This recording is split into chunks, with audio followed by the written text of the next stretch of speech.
Hello guys, welcome back to my YouTube channel. My name is Adelaide and this is the only channel we're talking about the African fashion industry, social media marketing and entrepreneurship.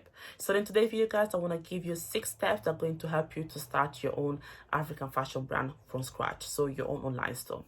Now, point number 1 is that you want to make sure you're thinking of a name. The name needs to be easy to remember. It needs to be something that your customers are going to be easy to remember when they're talking to their friends, when they're texting their friends. So in that way, they can also help you to market your brand even further. Because if they're talking to a friend, they're telling them, "Oh, I bought this amazing stuff from Afrofuture," for example, already the name is easy for them to remember, and they are going to be more likely, their friends, they're going to be more likely to go and buy from that store because someone that they trust as advised them to go and check them out. So it's kind of really why I believe it's very good to choose a name that is very easy for your customer to remember. But at the same time, it should also have something that somehow tells them about what you're selling, about your customers, or something that kind of is very subjective to your own business. Make sure that name has been trademarked. Make sure it hasn't been used by anyone else out there, yeah, because if you choose the name and then you go and find out someone else is using it, automatically you do not have a name for your business. So do your research, okay, find out if it's being trademarked or not, and if it's good to go, then go ahead and get a domain, which is point number 2, to buy a domain for your business. So your domain is going to be your URL website address. So it's going to be that section that says www.thenameofyourbusiness.com or .uk or .co. This is very important because you want to make sure your store is subjective, is personalized, and that will only happen if you have your own URL. You can buy URL by just going on GoDaddy. They have available loads of websites. You can just put in the name of your brand, see if it's available, and if it is, go ahead and get it. Prices vary. They can go from $2 all the way up to $2,000 or $3,000. The ones that are really expensive, usually that they want to be used already by older brands, or they may have a keyword that's very much researched on Google, and because of that, they're going to make it a lot more expensive for you to purchase that domain, because they know once you own that domain, automatically you're getting a high number of traffic coming straight to your store by just having that particular name entered in the Google searches. So once you got your domain, you want to make sure go ahead and building your own online store. You can do that by creating an account on Shopify. Shopify is a website host that is very user-friendly for people that want to create their online e-commerces. You also got other options such as Wix, Bigcartel, e-commerce, but I prefer Shopify because I think it's very much user-friendly, and it also really helps you to improve your conversion because it's really optimized to really get that many conversions. So optimized by using loads of Shopify plugins, and it's really just very user-friendly and just very easy to navigate. So I just think you should be looking to use Shopify.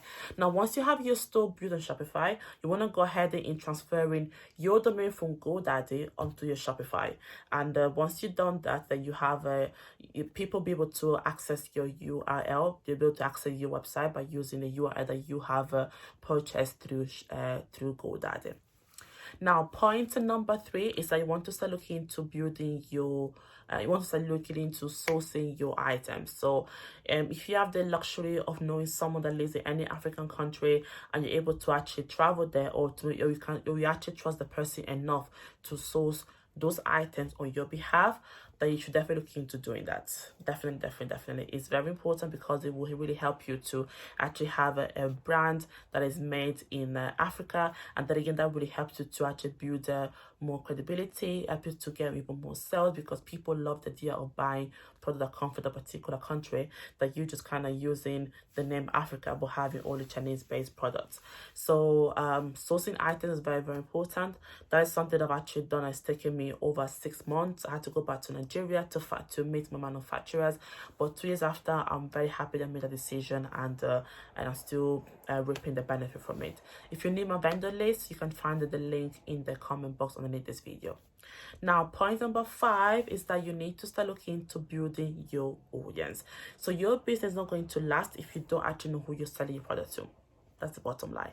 You need to make sure you actually know who's your customer, and then it's not only focused on demographics. You should also know what are their psychographics, what's important to them, what are their online behaviors like, what do they hang out when they are online, what kind of pictures and videos are more attractive to them, what kind of content they respond to better, what kind of color they like to look at the most, and all that information will help you to understand what's going to be the most ideal collection for your customers, and what's going to be the best medium to advertise to market your product to your customers. So for example, if you know your customers spend more time on Facebook, then you want to be able to build a very good business page by using Facebook.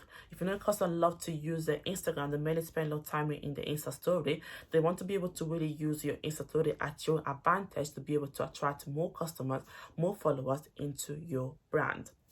So that was really point number 5.